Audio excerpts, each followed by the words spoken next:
For today's assignment, you should have started by watching the prepositions and namer word presentation that was shared on Google Classroom with you. If you haven't done this yet, go back and make sure to watch that first. Next, you're going to open up this document that I have here on the screen, and you are going to be doing your work in this document today.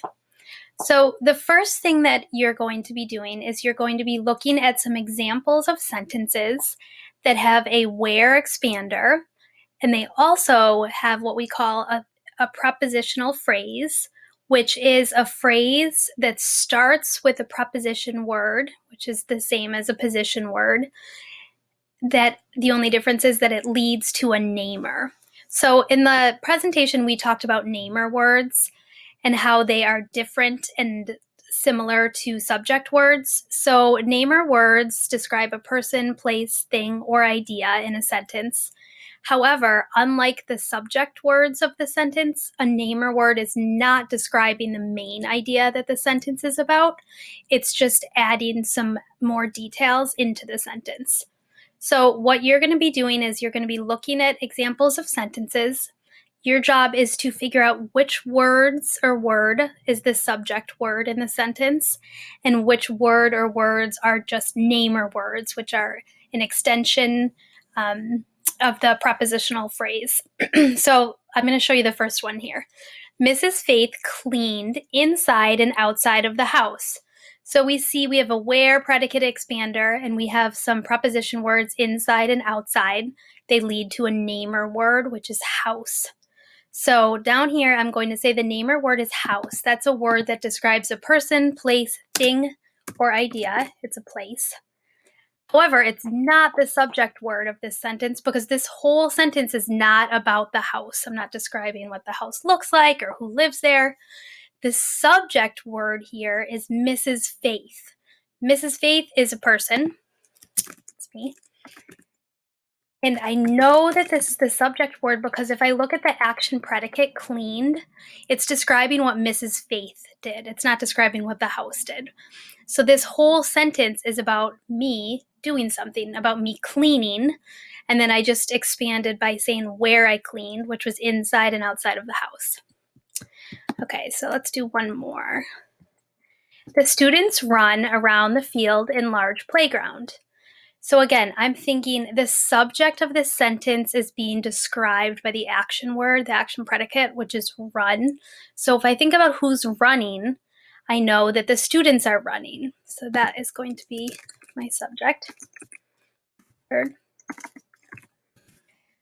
Now let's look at the prepositional phrase or the where expander. They mean the same thing. So where. Around the field in large playground. So I have my preposition word, which is around, and it's followed by a namer, which is the playground. The playground is a person, place, thing, or idea word. It's a place. However, it's not the main idea of this sentence. This whole sentence is not about the playground. It's just the namer word we were led to the namer word by this prepositional word, which was around, so around the playground.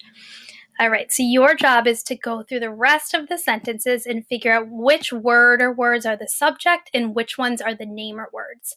So just a little clue, there might be more than one subject, as you know, in the sentences. There also might be more than one namer word. All right, when you're done with that, you're going to go down to the bottom of this page and you're going to be writing your own sentences. So in here in this triangle, we have a word bank of all preposition words. Those are position words that just are going to lead us to a namer word now. That's the only difference between a position and preposition word. So your job is to look at each of the pictures below, and you are going to write a sentence describing what you see in the picture. And in your sentences, you're going to add a where expander by answering the question of where the action took place. And you're going to write using a prepositional phrase, which means you are going to start your prepositional phrase with one of these preposition words in the word bank, and then it needs to lead to some sort of namer word. So I am going to do the first one as an example. So this is a picture of someone diving into a pool. So I'm going to start by saying, looks like a boy. The boy, so boy is going to be my subject of my sentence. And the action word, action predicate is going to be dives, because he's diving. Now, this is where I'm going to expand with my where expander by writing a prepositional phrase. So he's diving, let's see, into. I'm going to pick into from up here. That's my preposition word. Into the, I'm going to add some description, blue pool. Okay, so into the blue pool is my prepositional phrase. It's my where expander because I'm describing where the boy was diving.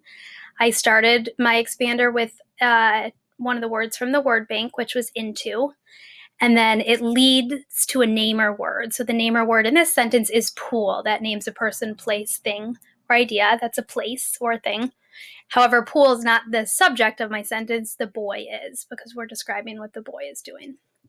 So you are going to go through, click a little bit, and scroll down. So you have a couple more pictures to describe. So this is a picture of a few kids going down a slide. This is a picture of someone blowing leaves with a leaf blower.